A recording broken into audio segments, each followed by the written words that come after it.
आपलं माहितीचं काम थोडंसं लेट झाल्यामुळं पैसे आपले पडू शकले नाही. माझ्या माहितीप्रमाणे आज किंवा उद्यापर्यंत पैसे आपले पडतील. जे ॲग्रीटॅक्सचं काम पूर्ण झालेलं आहे त्याच्या संदर्भामध्ये पैसे आपले पडतील. आणि मी शेतकऱ्याला विनंती करतो की सगळ्यांनी गडबड करू नका. जे आपले 56 लाख लोक आहेत त्या सगळ्या लोकाला, पात्र लोकाला कर्जमुक्ती भेटणार आहे. राष्ट्रीयकृत बँकेच्या संदर्भामध्ये काही संभ्रम होता.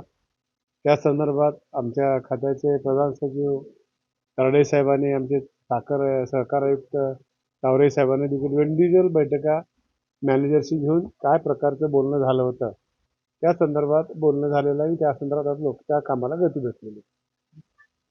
खरं तर सुनेत्राताई यांच्यावरती टीका झाल्यानंतर आता काँग्रेसकडून म्हटलं जातं की वैयक्तिक घेऊ नका. काय कसं होतं? नाही, तसं नाही.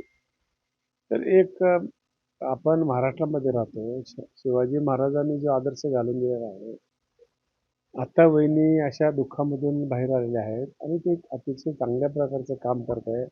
वेळ देत आहेत, न्याय देत आहेत लोकांना. आणि अशा प्रकारचं वक्तव्य करणं म्हणजे एका स्त्रीचा अपमान केल्यासारखाच आहे. आम्ही देखील त्या दिवशी त्या सांगितले की बा त्याचा आम्ही निषेध करतो. हे संस्कृतीला, भारतीय संस्कृतीला शोभणारी गोष्ट नाही आहे. आम्ही त्या दिवशी निषेध केला. ते काही बरोबर नाही. की आपण त्या वेळेसच सांगितलं होतं की जे जे लोक इन्कम टॅक्स भरतात, ज्यांना कुठं सर्व्हिस आहे, अशा लोकांची यादी आपण काढली. त्याच्यामुळं काही उशीर झाला. ती यादी आपल्याकडे नव्हती. ती यादी होती केंद्राकडे. त्याच्यामुळं 2-3 दिवस डिले झाला आणि यादी ती आता प्राप्त मागं झालेली आहे. आणि मग थोडंसं आमच्या ऑनलाईनचा प्रॉब्लेम होता, त्याच्यामुळे डिले आहेत. काल देखील पत्रकार परिषद घेऊन आम्ही सांगितलं होतं की आज किंवा उद्या, कारण सांगता येत नाही, टेक्निकली प्रॉब्लेम आहे. प्रॉब्लेम झाल्याबरोबर देखील आमचं होऊ शकतंय. उद्यापर्यंत आमच्या शेतकऱ्याच्या खात्यावर पैसे पडतील असं.